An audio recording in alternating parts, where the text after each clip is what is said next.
Watch and burn. Hey everyone. So tonight I wanted to discuss Ludovico Einaudi's Taranta project. I mentioned in another review of another one of his records that I would eventually get to this. Now, whether or not that review is already out by the time this one posts, I have no idea. So in one sense it was good that I pointed that out, but in another it was completely pointless that I just pointed that out. But yeah, sometimes you'll find with records like this where somebody who's incredibly well known, like Ludovico Einaudi, when they decide to sort of branch out and reach out rather to musicians that they know from all over the world, from a whole bunch of different musical disciplines, and they discuss the idea and eventually actually make a record where all of these different musicians with all of their very different ideas as well as their styles and different types of music are all thrown into one album. A lot of the time that can train wreck, and it ends up in like the world music section of the record store, and that's mostly because nobody at said record store knows what else to do with it, because nobody's really sure exactly what it is, because it's kind of a mess, because you've got them pulling in 20 different directions, and nobody can really make heads or tails of it, and it sounds a little messy. And whereas when I first heard a number of years back that Einaudi was going to do something along these lines with the Taranta project, I knew he'd already worked with so many people from so many different disciplines at this point that I had a little more faith that this wouldn't train wreck, and it certainly didn't. Everything about this record kicks ass. I can't stress enough how, on one hand, this will be classified as world music because you have musicians from pretty much every corner of the world on the album, for the most part at least. And that, like I said, sometimes that can go really wrong, but it doesn't here.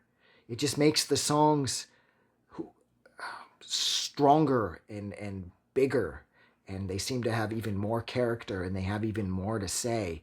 There's even more layers of fun and complexity tossed in, and it all works, and it all works incredibly well, and I think that is because that's the type of person Einaudi is.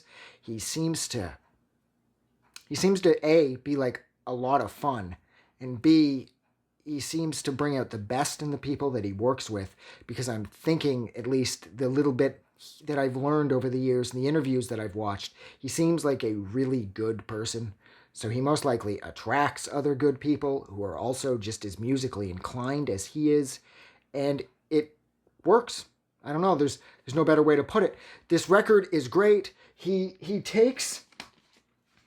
As a matter of fact, the last track, which I'm not going to bother pronouncing, it's one of his better-known songs, and there's vocals on it now, and the vocals have elevated this track. I mean, I didn't think this song could get any better, and a lot of the times when you take a song as perfect as this, I've probably got the text coming up saying the title because I'm really tired of mispronouncing these things.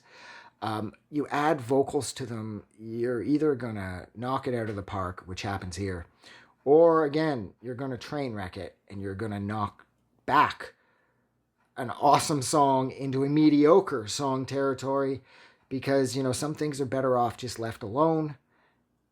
I'm looking at you, George Lucas, with that fucking train wreck that you made of the Star Wars franchise prior to losing it to Disney, who further train wrecked the Star Wars franchise with that god-awful horseshit trilogy they made.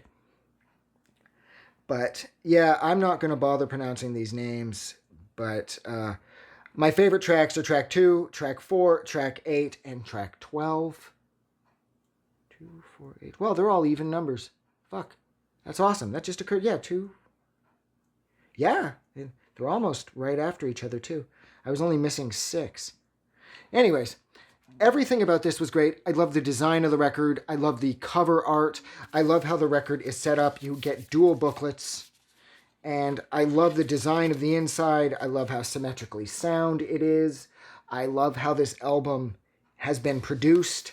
I like how there is a ridiculous amount of attention to detail paid, but it isn't to the point of obsession where the music gets lost in whoever's attempt to produce it so complexly that you lose, like I said, some of the fun and some of the musical aspects because they're just trying so hard to squeeze in as many different types of whatever all at once. That doesn't happen here. And the collage on the front, I imagine, is pictures of all of the people that he worked with on this album, and there are a hell of a lot of them. And like I said, he pulls it off. I love everything about this record. So yeah, so I'm going to go. So thank you so much for sitting with me while I discussed Ludovico Einaudi's 2015 album, or sort of, I suppose, wait, what's the word I'm looking for here? His, I can't think. That light in the background is making me dizzy. His collaborative effort, his 2015 collaborative effort, that's what I was looking for, Taranta project.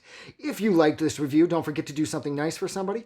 If you feel that I train wrecked this review, like some people tend to train wreck, oh, I just train wrecked this review because my brain just flatlined again. I'm going to go. Have a good night. I just wanted to say thank you for making it through the entire video. I really appreciate it. And I'm going to remind everyone one more time, even though I've probably already done this in the video that you just watched, to please click the like button as well as the subscribe button because it helps this channel grow. And thank you for hitting like and subscribe, and we will see you guys really soon.